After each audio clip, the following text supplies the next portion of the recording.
قائد اعظم محمد علی جناح کے حوالے سے بات کر رہے ہیں۔ فرمائے کہ ان کے جو مشہور فرمودات ہیں ایمان، اتحاد، تنظیم، اور ان کی تعبیر آج کے پاکستانی معاشرے میں اب کیسے ممکن ہے؟ پہلی بات تو یہ ہے کہ ہمیں یہ سمجھنا چاہیے کہ جناح جو ہیں، قائد اعظم جو ہیں، انہوں نے کتنی بڑی کامیابی حاصل کی۔ جی اگر ہم انسانی تاریخ کو دیکھیں جی تو بہت کم لوگ ہوتے ہیں جنہوں نے تاریخ تبدیل کی ہو، جی اس سے بھی کم لوگ ہوتے ہیں جنہوں نے جغرافیہ تبدیل کیا ہو، اور اس سے بھی کم لوگ ہوتے ہیں جو حکمران رہے ہوں، انہوں نے جو ایک چیز بنائی تھی اس پہ حکمران رہا۔ اس پہ جو انگلش جو دوسرے مورخین متفق ہیں کہ یہ جناح کی ایک بڑی یونیک اچیومنٹ ہے اس کی لائف میں کہ اس نے تاریخ بھی تبدیل کی، یعنی ایک جو ہندو اور مسلم تاریخ تھی، انگریز تاریخ تھی، اس کو تبدیل کیا۔ پھر انہوں نے ایک سب کانٹیننٹ کا جغرافیہ تبدیل کیا اور دنیا کے نقشے پہ ایک نیا ملک بنایا، جی اور پھر وہ پاکستان کے گورنر جنرل بھی رہے۔ تو بات یہ ہے کہ یہ اتنی زبردست جو انہوں نے ایک اچیومنٹس اپنی لائف میں کی، اس کا وہ راز جو بتاتے ہیں وہ وہی جو آپ نے بتایا ہے کہ جیسے وہ ایک نظم و ضبط کی پابندی کی بات کرتے ہیں، وقت کی بات کرتے ہیں۔ تو یعنی اگر ہم یہ چاہتے ہیں کہ پاکستان کو ہم آگے لے کے جائیں اور تمام اور کے خلاف سے، جیسے ان کے زمانے میں انگریزوں کا مسئلہ تھا، ان کے زمانے میں ہندوؤں کا بڑا مسئلہ تھا، تو ان کے خلاف لے کے جائیں تو ہمیں ان کی اسٹریٹجی پہ چلنا پڑے گا۔ اور اس مطلب یہ کہ ہمیں یہ جو ایک انہوں نے ان کا جو نظم و ضبط تھا اور جس طریقے سے وہ اٹھتے تھے، جس طرح سے وہ ایک ایک لمحہ جو ہے وہ ضائع نہیں کرتے تھے،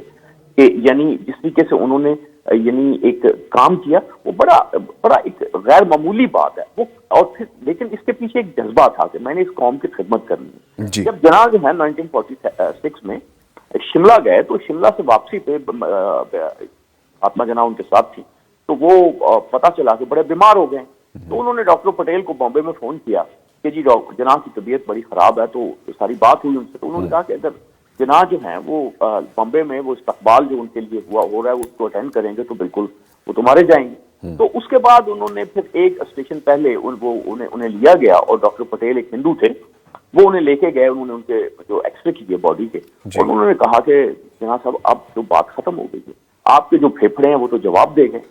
تو آپ کو تو بالکل آرام کرنا چاہیے۔ مطلب ابھی بھی، آج بھی اور اس زمانے میں بھی جو اس لیول کے مریض ہوتے تھے وہ عام طور پر سینیٹوریم میں ٹائم گزارتے تھے، وہ موت کا انتظار کرتے تھے، مگر جناح نے فیصلہ کیا کیا، اس نے کہا نہیں، میں نے لڑنا ہے، کیونکہ میں نے اپنی قوم کے لیے لڑنا۔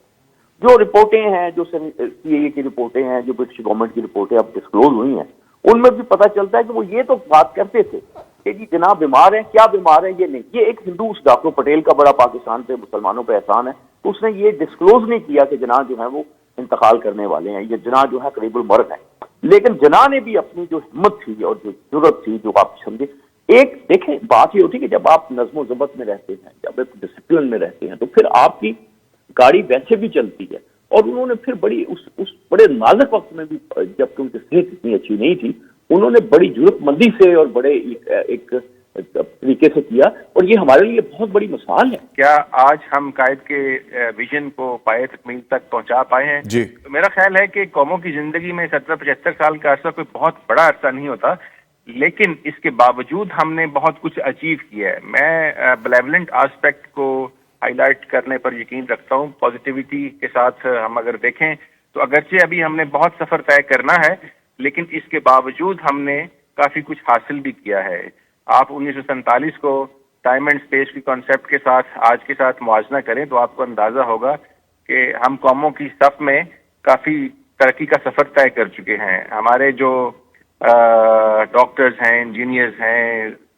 پروفیسرز ہیں، اور مختلف واکس آف لائف کے جو ایکسپرٹس ہیں، وہ پوری دنیا میں اپنی صلاحیتوں کا لوہا منوا رہے ہیں۔ ہمارا جو دفاع ہے وہ ناقابل تسخیر ہو چکا ہے، ہم ایک ایٹمی طاقت ہیں۔ اسی طرح آپ دیکھیں کہ کھیل کے میدان میں ہم دنیا کے مختلف کھیلوں میں ورلڈ چیمپئن بن چکے ہیں، رہ چکے ہیں۔ اگرچہ ہم ابھی اس سفر کو اور بھی طے کرنا ہے، اور قائد کا جو ویژن تھا ایک ویلفیئر اسٹیٹ بنانا، اس طرف ہمارا جو سفر ہے وہ جاری ہے، اور مجھے امید ہے کہ اگر ہم قائد کی تعلیمات پر یکسوئی کے ساتھ عمل پیرا ہوں گے تو وہ سفر بھی انشاءاللہ تعالیٰ طے ہو جائے۔